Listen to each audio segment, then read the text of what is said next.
हरे राम राम राम हरे हरे, हरे कृष्ण कृष्ण कृष्ण हरे हरे। आइए श्री रामचरितमानस से आगे की ओर बढ़ते हैं। भगवान श्री रामचंद्र जी अत्रि जी के आश्रम में हैं और आगे की ओर बढ़ते हैं। ब्रह्मा शिव और सनकादि सभी परमार्थवादी तत्व वेता जिनकी कृपा चाहते हैं, हे राम जी आप वही निष्काम पुरुषों के भी प्रिय और दीनों के बंधु भगवान हैं जो इस प्रकार कोमल वचन बोल रहे हैं। अब मैंने लक्ष्मी जी की चतुराई समझी, जिन्होंने सब देवताओं को छोड़कर आप ही को भजा, जिसके समान सब बातों में अत्यंत बड़ा और कोई नहीं है, उसका शील भला ऐसा क्यों न होगा।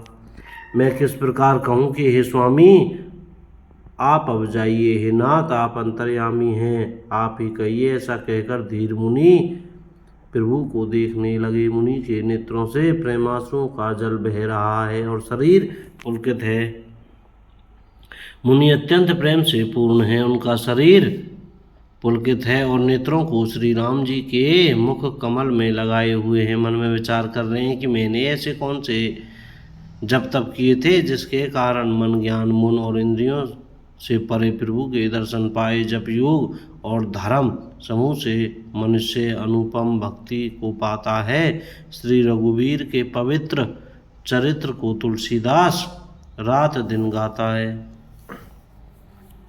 श्री रामचंद्र जी का सुंदर यश और कलयुग के पापों का नाश करने वाला,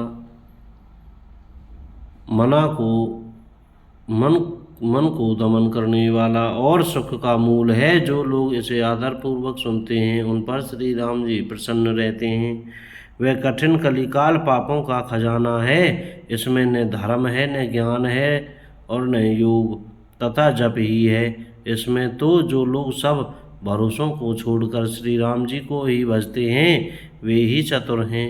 बोल सियावर रामचंद्र की जय।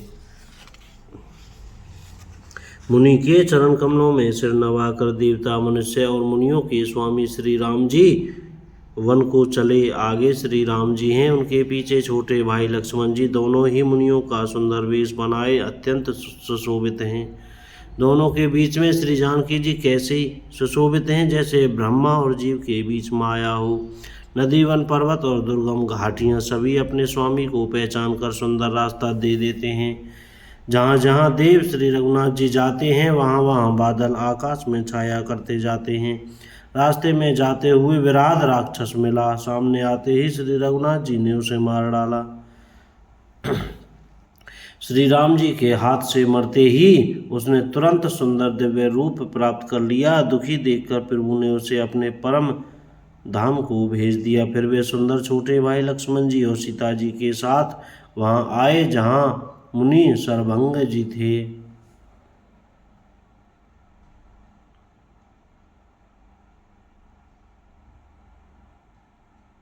श्री रामचंद्र जी का मुख कमल देखकर मुनि श्रेष्ठ के नेत्र रूपी भौरे अत्यंत आदरपूर्वक उसका मकरंद रस पान कर रहे हैं। सरभंग जी का जन्म धन्य है। मुनि ने कहा, हे कृपालु रघुवीर, हे शंकर जी के मन रूपी मान सरोवर के राजहंस, सुनिए मैं ब्रह्मलोक को जा रहा था। इतने में कानों से सुना कि श्री राम जी वन में आवेंगे। तब से मैं दिन रात आपकी राह देखता रहा हूँ। अब आज प्रभु को देखकर मेरी छाती शीतल हो गई। हे नाथ, मैं सब साधनों से हीन हूँ। आपने अपना दीन सेवक जानकर मुझ पर कृपा की है। हे देव, यह कुछ मुझ पर आपका एहसान नहीं है। हे भक्त मनचोर, ऐसा करके आपने अपने प्रण की ही रक्षा की है। अब इस दीन के कल्याण के लिए जब तक यहाँ ठहरिए, जब तक मैं शरीर छोड़कर आपसे आपके धाम में न मिलूं। योग यज्ञ जप तप जो कुछ व्रत आदि भी मुनि ने किया था, सब प्रभु को समर्पण करके बदले में भक्ति का वरदान ले लिया। इस प्रकार दुर्लभ भक्ति प्राप्त करके फिर चिता रचकर मुनि सरभंग जी हृदय से सब आसक्ति छोड़कर उस पर जा बैठे।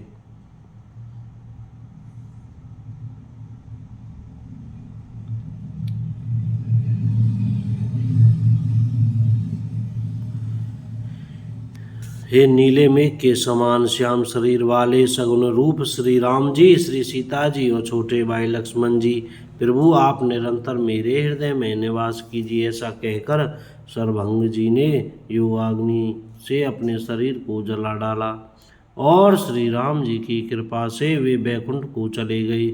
मुनि भगवान में लीन इसलिए नहीं हुए कि उन्होंने पहले ही भेद भक्ति का वर ले लिया था।